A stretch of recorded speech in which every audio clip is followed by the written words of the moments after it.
Oke, rekan-rekan traders, saya merasa harus membuat video ini, ya, walaupun dengan risiko saya bisa tidak dapat barang setelah video ini publish ya, karena saya khawatirnya BBRI itu tidak akan berada di bawah 4.100 lagi, ya, karena saya mempublish video ini. Tapi nggak apa-apa, saya publish ini setelah saya pikir-pikir kenapa akhirnya saya memutuskan oke saya publish, karena ada dua faktor. Pertama, demi supaya teman-teman menjadi lebih smart ya dalam menghitung fundamental, baik dari sisi makro maupun dari sisi mikronya, yaitu laporan keuangan, dan dengan simple bisa memperkirakan value dari suatu harga saham itu harusnya di berapa. Itu pertama. Yang kedua, bisa saja laporan keuangan kuartal kedua yang sebentar lagi akan rilis, karena kan kita sudah di penghujung bulan Juni ya, ini kan sekarang tanggal 20 Juni, jadi artinya kuartal kedua akan segera berakhir. Jadi bisa saja nanti rilis laporan keuangan kuartal kedua BBRI yang biasanya dirilis di minggu kedua, minggu ketiga bulan Juli, itu hasilnya NPL-nya malah tambah jeblok, kan bisa aja. Kalau itu yang terjadi, ya bisa aja BBRI di bawah 4.000. Seperti itu. Ya. Nah, kalau itu yang nantinya terjadi, paling tidak saya udah bekalin teman-teman semua dengan video ini, di mana teman-teman itu sudah bisa mengkalkulasi kira-kira value-nya BBRI itu di harga berapa. Oke. Sekarang saya akan menghitung value BBRI dengan cara yang paling sederhana, yang mana semua orang juga pasti bisa. Dan karena BBRI kali ini turunnya itu lumayan, jadi bukan pullback biasa, so saya akan membandingkan penurunan ini dengan beberapa kejadian-kejadian di masa lalu yang juga turunnya ekstrim. Turunnya ekstrim, dan pada saat itu ada event yang sangat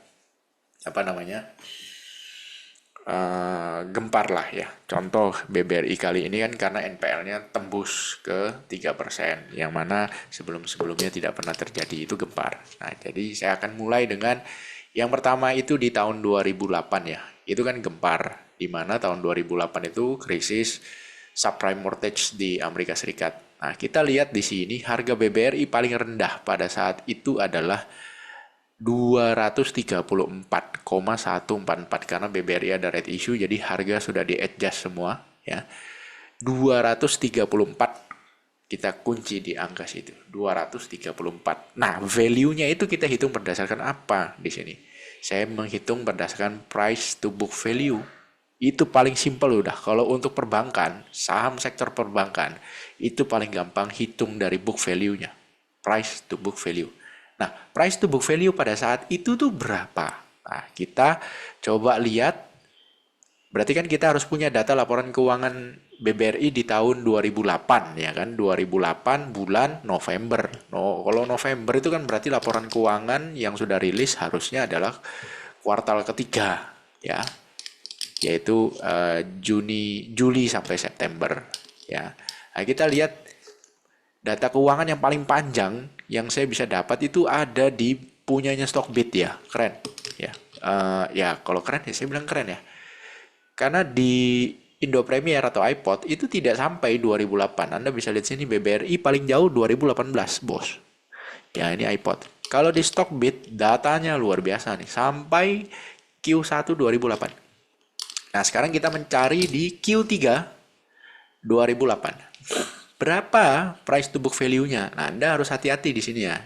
Kali lagi saya bilang Anda harus hati-hati. Hati-hatinya kenapa? Karena kalau Anda langsung ngambil angka price to book value yang ada di Stockbit, Anda bisa salah. Hati-hati. Ya, sekali lagi saya bilang hati-hati. Ya. Ini angka munculnya dari mana? Kita kan nggak tahu ya, karena harusnya kan price to book value itu adalah korelasi antara harga saham saat itu berbanding dengan book value per share pada saat itu. Di mana book value per share-nya di sini ditulis adalah 1669.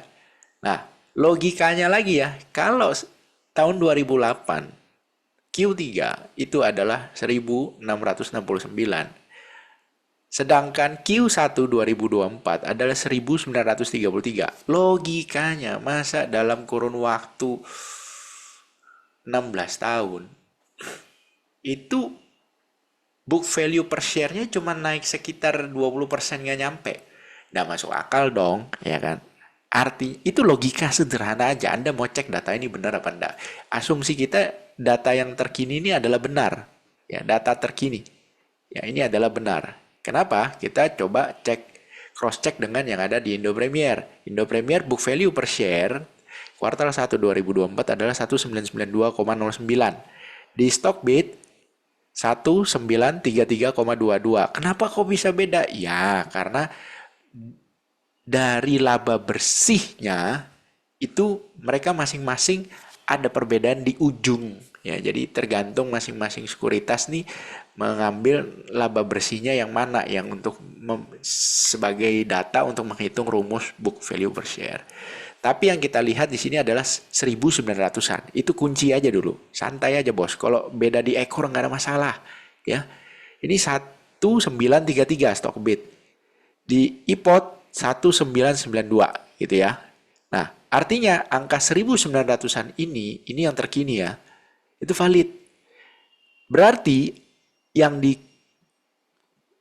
tahun 2008, tahun 2008 nih kuartal 3 tahun 2008 1600 nggak valid. Ya, book value per share-nya nggak valid. Jadi apa yang harus dilakukan dong? Kan sudah terlanjur ke belakang nih gimana? Nah, Anda jangan pusing. Book value per share itu Anda harus tahu rumusnya dari mana. Book value per share itu rumusnya adalah jumlah lembar saham, total lembar saham, ya. Total ekuitas dibagi dengan jumlah lembar saham yang ada. Seperti itu kan rumusnya book value per share.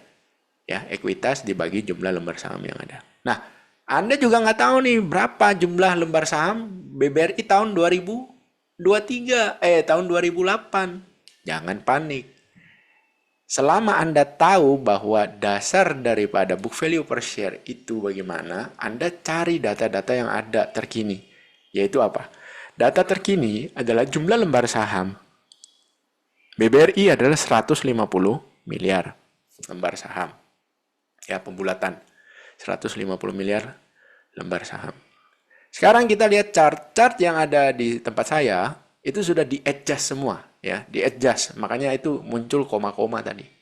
Ya, munculnya koma 234,144 lowest di tahun 2028. Artinya ini sudah di-adjust dengan corporate action terkini. Jadi harga yang lalu pun di-adjust. Otomatis berarti saya bisa tahu nih market cap. Nah, kan jadi kan saya tinggal mencari price to book value. Price to book value simpelnya adalah market cap dibagi dengan total equity. Sesimpel itu, Bos.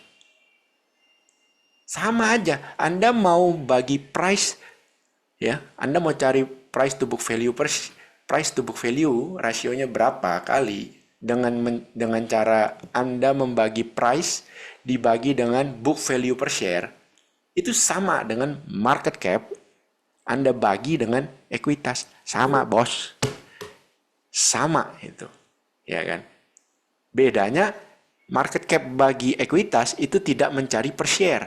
Tidak harus dijadikan per share. Sedangkan kalau Anda menggunakan price dibanding book value per share, maka Anda harus tahu share-nya karena ini mau dijadikan per lembar. Nah, itu. Jadi saya seorang trader saat ini, tapi basic saya fundamental. Basic saya itu. Nah, untuk momen-momen tertentu krusial seperti saat ini di BBRI, otak fundamental saya muncul gitu. Tapi kalau marketnya dalam kondisi sangat kondusif, otak fundamental saya tidur. Sama seperti 2020, otak fundamental saya bangun. Makanya saya bisa punya BBRI di harga bottom sampai hari ini masih di hold waktu COVID. Nah, sekarang saya mencoba lagi nih, ibaratnya otak fundamental saya mulai bangun lagi nih. Jadi, saya mau coba hitung nih, BBRI berapa. Ya. Nah, sekarang Market cap BBRI tahun 2008 itu cara ngitungnya adalah Anda tinggal lihat nih. Ya, di sini kan kita tahu 150 miliar lembar saham. Kita kalikan price, ketemu market cap. Price-nya 234. Udah, itu aja, koma-komanya nggak usah ikut. Ya kan, santai aja, Bos. Market cap BBRI di tahun 2008 lowest-nya adalah 35 T. Ya, 35 triliun. Market cap-nya BBRI pada saat itu, di tahun 2008. Terus, jadi price to book value-nya berapa? Maka kita harus tahu berapa sih ekuitasnya. Ya, total equity-nya saat itu berapa sih? Total equity daripada BBRI untuk tahun 2000 sebentar.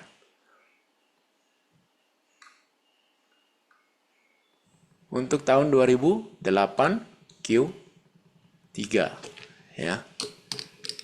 2008 Q3. Kita harus tahu ekuitasnya berapa supaya kita bisa mendapatkan rasio daripada PBV atau price to book value. Nah, ekuitasnya BBRI pada saat 2008 adalah cuma 20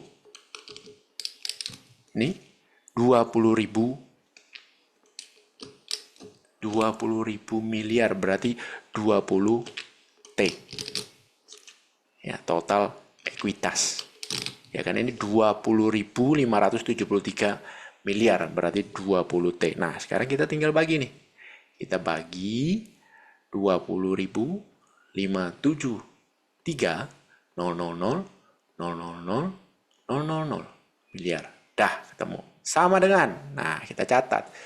Jadi pada saat 2008 PBV adalah paling rendah di 1,70. Oke. PBV paling rendah nih ya, tahun 2008. Lanjut ya. Kita catat dulu. Terus pada tahun berikutnya itu muncul lagi krisis NPL, di mana beberapa bank itu NPL-nya melonjak ya di tahun 2005 sampai 2016. Ya, 2015 sampai 2016, sorry. Nah, tapi untungnya pada saat itu at the end of the year si BBRI ini NPL-nya hanya nih ya, NPL tahun 2015 untuk BBRI itu hanya 2,02. Jadi membaik ya, seperti itu. Tidak seperti sekarang, tapi suasananya pada saat itu mencekam juga, Bos. Ya. Nah, kita bisa lihat di sini price-nya berapa? Lowest-nya 1556. Oke. Nah, terus sekarang 1556 kita kali dengan 150 miliar lembar saham. Oke.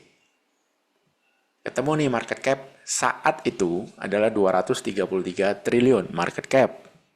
Berapa ekuitasnya di tahun 2015 bulan berapa ini? Bulan September, berarti laporan keuangan semester 1 ya. Ya, semester 1 karena ini masih di akhir September, belum masuk Oktober. Jadi Q3 belum keluar. Jadi kita cari laporan ekuitas di kuartal kedua tahun 2015. Kuartal kedua tahun 2015 kita cari. Kuartal kedua nih. 2015. Wih, ngaco. 2015 kuartal kedua. Ekuitasnya adalah, nah ini, ketemu. Total ekuitas 102.201. Nah, kita tinggal bagi, Bos. 102, 201, 123, 123, 123. Dush, ketemu angkanya. Ya, 2015. PBV-nya adalah 2,28, anggap aja 2,3. Oke. Lalu ada lagi kejadian luar biasa setelah 2015, yaitu yang paling parah adalah saat Yang 2018 enggak usah ya, karena enggak terlalu dalam jatuhnya. Nah, ini COVID crash ya, lowest di 2020-nya adalah di harga 2107 pada bulan Mei. Berarti laporan keuangan Q1 2020 kita cari ya. Laporan keuangan Q1 2020. Nah, kalau ini kan artinya sudah update ya. Jadi laporan keuangannya udah update sehingga harusnya kita nggak perlu capek-capek lagi untuk ngitung seperti tadi ya, karena sudah terupdate lah. Karena kan 2020. Nah, kita cari di sini 2020 Q1. Ya, 2020 Q1 book value per share-nya ada di angka 1437 nih. Nah, ya, 1437. Ini. Price pada saat itu paling rendahnya adalah, kita lihat di sini, 2107. Ya, kita bagi dengan book value per share 1437. 1437. Ketemu angka, nah ini ya, 1,46. Tahun 2020, 1,46 PBV-nya. Nah, setelah kita mengetahui episode-episode terburuk daripada BBRI, ini big crash ya. Terus NPL all bank meningkat. COVID crash. Nah,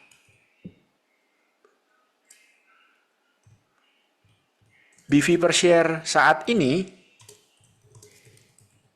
2024 Q1 adalah saat ini ya. 2024 adalah di angka Q1 1933. Anggaplah kita pakai punya iPod yang angkanya lebih besar ya. Kita pakai punya iPod deh yang angkanya lebih besar. Nah, ya kan? 1992. Anda mau pakai yang tadi Stockbit juga nggak ada masalah. 1992. Oke, kita tulis dulu 1992.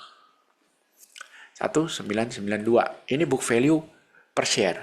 Nah, sekarang kalau kita asumsikan, waduh, ini kalau paling parah berarti kan kita udah bisa tahu dong, ya kan? Karena logikanya gini, COVID crash itu 1,46, bos. Lebih rendah daripada big crash. Kenapa? Big crash itu kering likuiditas. Semua bank-bank besar nggak mau kasih pinjaman. Kering likuiditas. Karena semua bank-bank besar di US ambruk. Kan gitu ya, dalam kesulitan. Cuma manusianya tidak dalam kondisi sakit. Kan gitu ya. Jadi artinya semua juga tahu besok itu toko masih buka. Ya kan. Orang tetap bisa pergi bekerja. Ya kan. Tidak ada PSBB. Ya kan, tidak ada yang namanya lockdown, semua masih ekspor impor jalan apa segala macam gitu ya. Cuma likuiditasnya yang kering kan gitu. Tapi COVID crash itu lebih parah daripada krisis 2008, semua dikurung apa segala macam. Maka logikanya memang wajar kalau PBV tahun 2020 lebih rendah daripada 2008. Itu wajar banget, ya kan? Nah, maka dari kejadian itu kita bisa mengasumsikan nih separah-parahnya BBRI kalau nih ya, kalau 1992 kita kalikan dengan 1,46 maka hasilnya adalah ya 1992 kali 1,46 2908, anggaplah 2900 ya, nih 2900, nggak usah pakai titik lah. Ini terparah. Kalau 1992 dikali 1,7, hasilnya adalah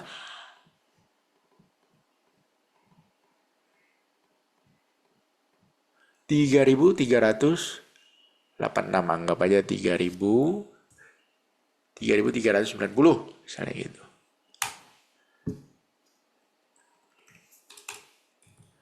Nah, Artinya kita sudah bisa tahu separah-parahnya BBRI itu turun sampai 2.900. Udah itu paling parah dah. Ya kan?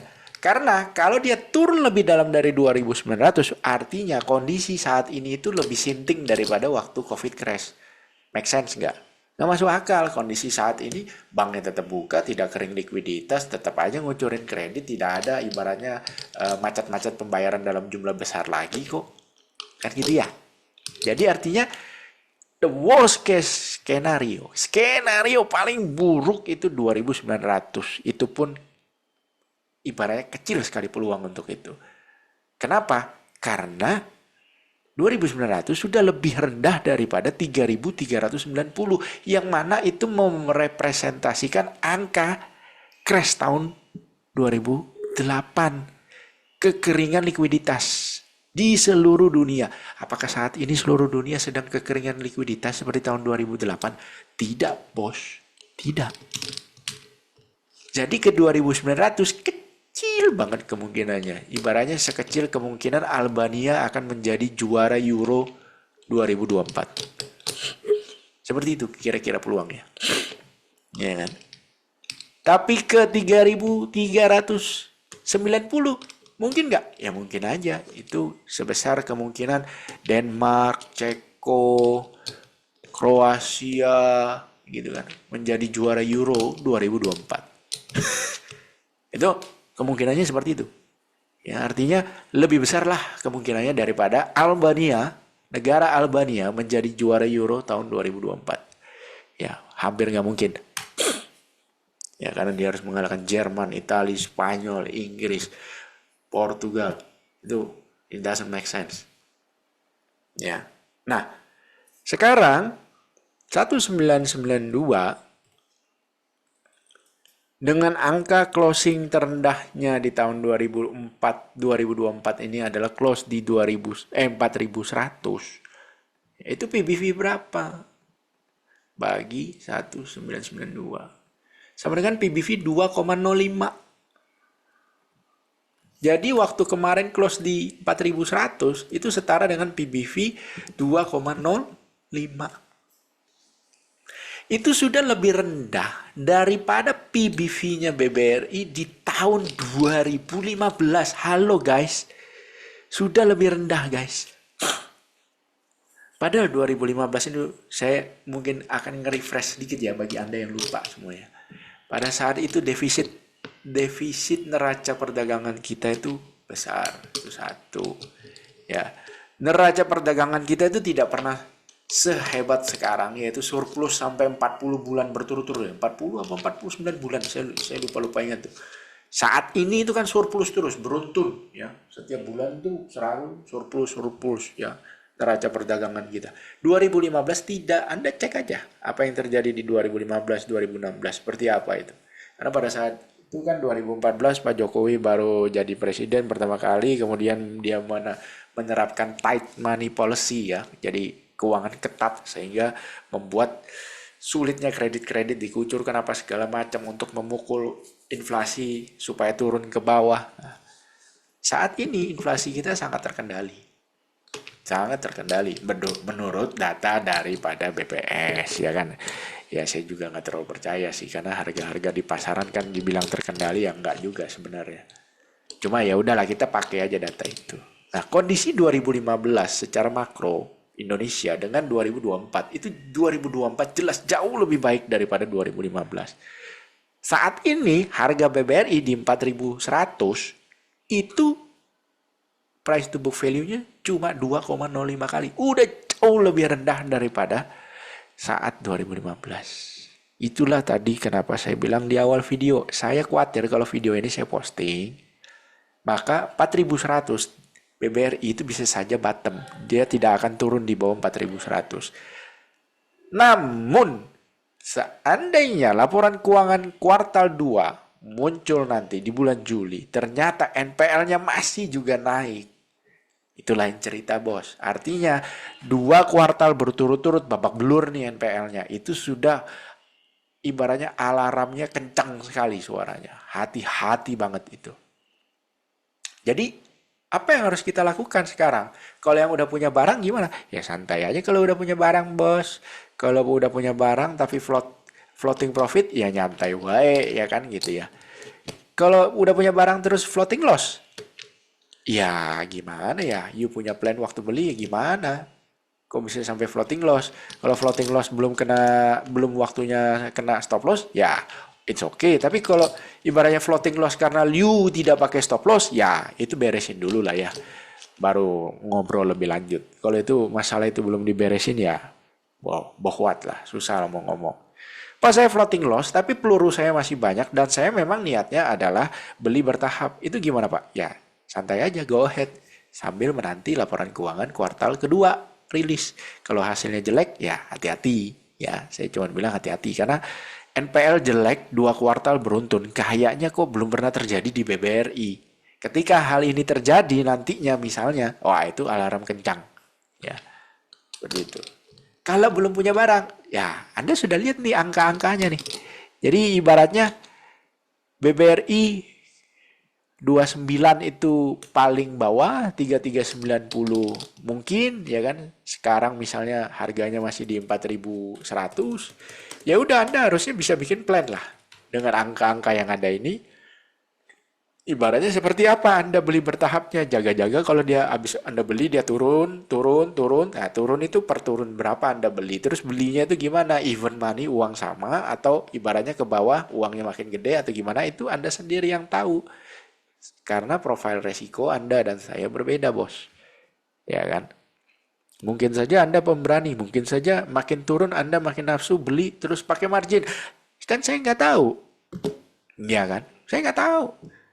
Saya sih nggak pakai margin. Nah, ibaratnya Anda suka pakai margin, saya nggak pakai margin, itu kan udah beda, udah money manajemennya. Itu udah beda cara belinya, itu udah beda angka-angka yang nanti akan dibeli, mau tunggu di berapa buy-nya, itu kan udah beda. Cuma dengan angka-angka ini Anda bisa dapat gambaran bahwa ibaratnya kalau ada yang doain BBRI turun sampai 2.500 ya gimana ya? Bisa sih 2.500, tapi kan kalau dengan data yang ada sekarang, laporan keuangan Q1 itu sangat kecil kemungkinan dia bisa ke 2.500. Tapi kalau data laporan keuangan kuartal kedua jelek juga NPL-nya, kuartal ketiga jelek juga NPL-nya, ya 2.500 bisa saja. Tapi kan kita sekarang berbicara dengan data yang ada saat ini, yang tersaji saat ini itu adalah Q1 2024. Berdasarkan data itu, ke 2.500 hampir tidak mungkin, ya hampir tidak mungkin. Petah angka 4.000 aja hampir nggak mungkin, ya. Jadi ibaratnya di bawah 4.000 aja udah hampir nggak mungkin, apalagi ke 2.500 gitu. 4.100 ini aja posisinya udah jauh-jauh lebih murah daripada di 2015. Bukan secara price tapi secara value, dia price to book value-nya itu saat ini udah jauh lebih murah daripada kondisi di 2015, di mana 2015 PBV-nya 2,3, saat ini 2,05. Nah, itu. Jadi selain daripada net value yang sudah pernah saya jelaskan pada tahun 2020, Anda bisa lihat lagi history video-video yang ada di channel YouTube saya. Nah, saya tambahkan lagi satu ilmu baru di mana Anda bisa komparasi secara price to book value. Most likely dia akan ke harga berapa. Patokannya itu crash 2008, crash 2020, COVID crash, ya kan. Di tengah-tengah itu ada crash juga, silakan Anda jadikan guidance juga. Dengan ini Anda bisa tahu, oh ini harusnya turun ke berapa ya. Sama dengan misalnya sektor batu bara, Anda juga bisa beginikan, Adaro Anda juga bisa ginikan. Terus PTBA Anda juga bisa gini kan, ITMG Anda juga bisa gini. Karena datanya kan ada, datanya panjang gitu ya. Anda korelasikan juga dengan harga batu bara, terendahnya berapa, pada saat itu PBV-nya Adaro berapa, pada saat harga batu bara di bawah 100, terendahnya di berapa, nah saat itu PBV-nya Adaro berapa. Nah, Anda bisa korelasikan itu. Karena kalau Anda pakai per itu bisa dimain-mainkan, bos. Karena dari laba bersih, Anda semua sudah tahu laba bersih itu juga bisa dimainkan, di mana ada untung kurs, habis jualan aset, laba bersihnya bisa tinggi. Tapi kan itu bukan pendapatan berulang, bukan dari core bisnis. Makanya kita ngitung pakai PBV, itu lebih make sense. Ya, jangan pakai PER, pakai PBV dulu. Dari sini Anda bisa tahu, oke, jaring pengamannya gimana. Nah, kalau sudah ada 3 angka ini kan Anda jadi jelas. Oh iya juga ya, yang doain ke 2500 gimana coba? Berdasarkan data Q1 2024 ya, kita bicara ini dulu ya. Tapi kalau Q2, Q3 2024 makin jelek, NPL, laba bersihnya turun, bukannya tumbuh, ya game over. Angka ini Anda udah nggak bisa pakai. Ya, BBRI berubah, laba bersih turun, maka dia akan berubah seperti Unilever, seperti gudang garam. Laba bersihnya tidak bertumbuh, harganya pun hancur pasti. Seperti itu. Ya. Tapi kalau Q2, Q3 NPL tidak tambah parah apa segala macam, laba masih stagnan atau bisa tumbuh, ya good. Inilah angka yang akan kita pakai sebagai acuan. Dimana ya sudah, mau di bawah 4.000 aja berat bos. Ya bisa, tapi ya paling bentar doang, nggak akan lama, ya kan? Ibaratnya 3.980 gitu terus toel rebound, atau 3.910 sehari 2 hari di 3.900 habis itu rebound kencang. Saya rasa seperti itu karena 4.100 murah, ya murah secara PBV itu murah. Oke, demikian saja info dari saya, semoga Anda mendapatkan manfaat ya. Seperti biasa, salam trading sadis, trading sangat disiplin ya. Di sini kita trading loh ya. Angka-angka ini yang sudah saya berikan ini adalah sebuah analisa. Ketika Anda action itu tetap adalah masuk ranah trading, karena ketika harganya naik ada capital gain, Anda jual, itu namanya trading bos. Tidak masalah Anda mau pegang setahun, 2 tahun, 3 tahun, 4 tahun, itu tetap namanya trading kalau Anda jual based on capital gain. Tapi kalau Anda hold, Anda puas dengan cash flow daripada dividen, itu baru namanya the true investor. Sesimpel itu kok. Ya, jangan diutak-atik lagi, jangan dibikin pusing. Sesimpel itu.